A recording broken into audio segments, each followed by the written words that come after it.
Just a brief thought on criticism and creativity and being something.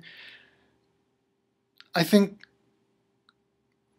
based on, in my case recently, some discussions with Christians about Christianity, where it was hard for some people who call themselves Christian to take some criticism of Christianity. I think something that I think is true is that you will never find yourself being a thing without critiquing the thing. Whether it's the guy, the TSA protester yesterday who didn't want his junk to be touched, who's critiquing something that he's part of, which is the United States legal travel culture, or whether you're a writer who is both critiquing your work and creating your work at the same time. I don't think you can do writing without doing one or the other of those. If you only critique something, whether it be movies or writing or whatever, then you can never make that thing well. And if you only create without ever critiquing your own stuff, then you can make stuff, but you can't make good stuff.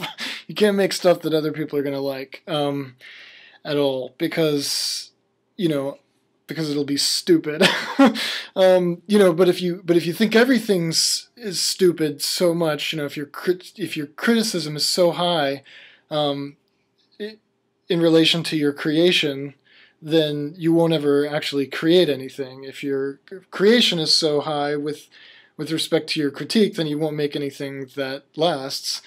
And it's clearly that's the way it is with making art. To me, it's clear that's the way it is with, say, being a Christian. You can't be a Christian and have critiquing Christianity be off limits. That just doesn't work. That's something, but it's not being a Christian. And it's the same thing with being an American. Americans, so-called Americans who have, or in name only Americans who have made it off limits to critique America, or residents of any nationality, organization, or country who have made it off limits to critique the thing that they are part of and that they want to help create, that doesn't work. That's not a real American. That's not a real citizen of any country. That's not a real human being. To laud humanity but never critique it, that's not to really be a human. And I despise all of that.